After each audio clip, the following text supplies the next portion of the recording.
បាទសួស្តីបងប្អូនថ្ងៃហ្នឹងចេញមករៀងយើងយឺតទេព្រោះអីបងស្មាត់យើងនេះគាត់មកមុនហើយបានត្រីចូល7 8ក្បាលរបស់គាត់ទេចូលត្រី6 7ខាំមួយដែរប្រឡងថ្មីនៅទឹកដីក្រុងឧដុង្គម៉ែជ័យនៅប្រឡងក្រោយក្នុងបងនឹងឆ្អិនហើយមុខស្មាត់យើងស្មាត់យើងចូលរត់ធ្ងន់ដែរមកក្រោយគេបាយត្រីគេហើយគាត់គប់ភ្លាវស្មាត់យើងចូលមួយបាត់ហើយធំទៀតហ៎ឡើងធាត់មកឡើងខ្លីរកគប់បែសិនតោះ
បិទមេដៃបងប្អូនបង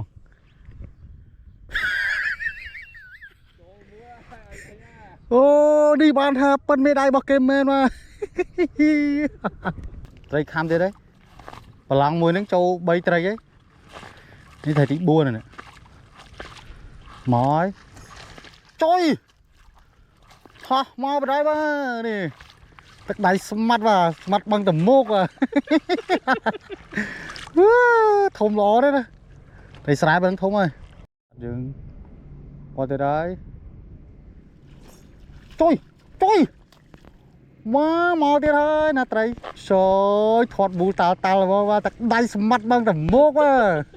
ទ5មកផ្លែតបាទអែមតង់ទៀតហើយ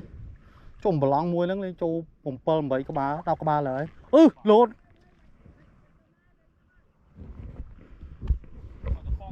ច្បាស់ចាស់មក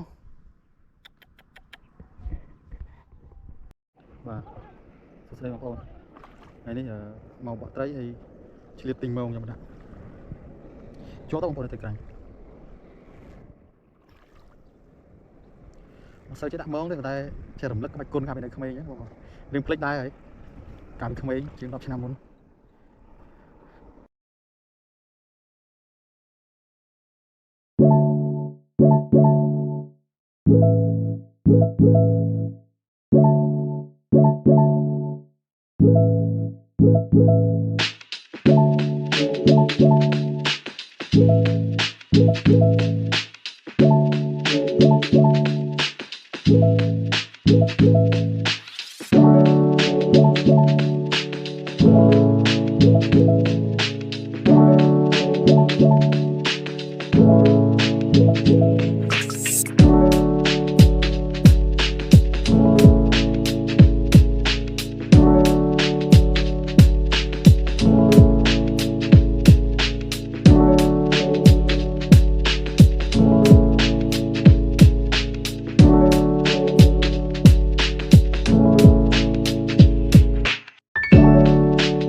Thank